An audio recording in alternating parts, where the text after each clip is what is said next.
Calaroga Shark Media. Hello, I'm Johnny Mac with 5 good news stories. Good news for a newborn fox. The fox was dropped off at the Richmond Wildlife Center in Virginia, and the scientists there have someone dressed up as a fox. This is to prevent the actual fox from over-associating with humans.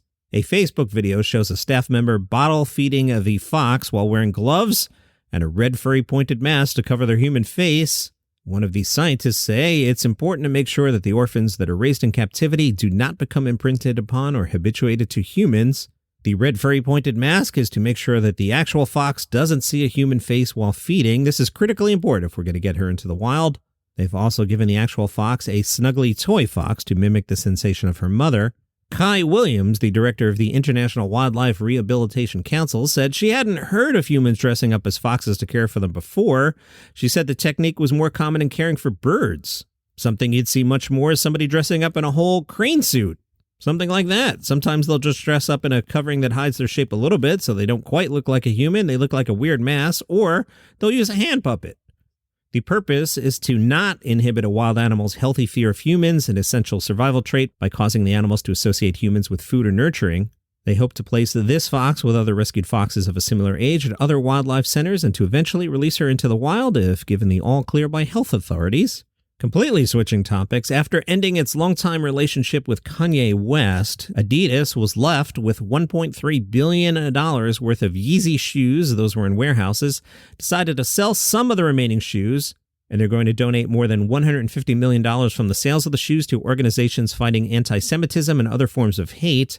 So far, it's made donations to the Anti-Defamation League and the Philanese and Keita Floyd Institute for Social Change, which is run by the brother of George Floyd. A high schooler has invented a solar and AI-powered trap for those invasive lanternflies. This is a big deal in the Northeast.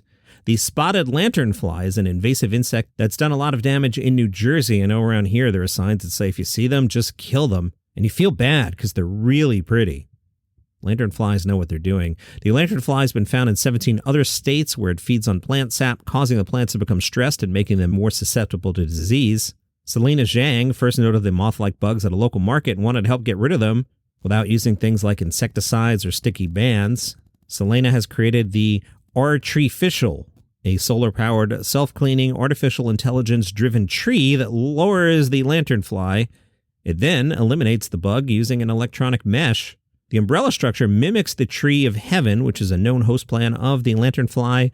It emits an incense made from the tree's essence to lure the lanternfly, and a double electric net uses AI to recognize when a lanternfly has landed on the trap, and then bzzz. Good news out of Providence College. Students living in Raymond Hall had noticed that James, the overnight security guard, hadn't visited his family in Nigeria in more than 10 years, so they made a plan. They set up an online fundraiser to collect money for him. Within 7 days, the college students presented James with a gift of $3,000 for the trip. A video captured James' reaction as he fell to the ground in surprise amid a chorus of, "We love you, James!" Daniel's an RA in Raymond Hall, and he said, "We take care of our home. That's what we do at Providence College. As long as I've been here, they've done that for me. We've done that for each other, so now we're doing it for you, James." Brandon helped organize the fundraiser. He said, "James is the kind soul anyone's ever met in this building. He means so much to us. It was amazing how fast everyone connected, and we were able to put it together for him." And good news by Ninja the soccer player. He is averaging a hat trick every game. But here's the deal. Ninja is 90 years old. He hasn't played since 1949, but he's back, baby. Mike Fisher, nicknamed Ninja by teammates, is now playing every Tuesday, Wednesday, and Thursday for 2 local walking football teams. After he started playing for them at age 82, Mike started playing soccer at 14, carried on until he was in his 40s. Then he got back into it in his 80s. Apparently, he celebrated his 90th birthday by hitting 5 goals in a game against opponents 40 years younger than him. He's either really good, or they're really terrible, or someone knew it was his birthday. Anyway, it's a good story. Mike says, "They call me Ninja because they say I'm gone in the blink of an eye." If you ask anyone if they play with Mike Fisher, they won't have a clue. But if you say, "Do you play with Ninja?" they'll know who you mean. I still love football, and I'll keep going for as long as I can, or at least while I'm still scoring on a regular basis.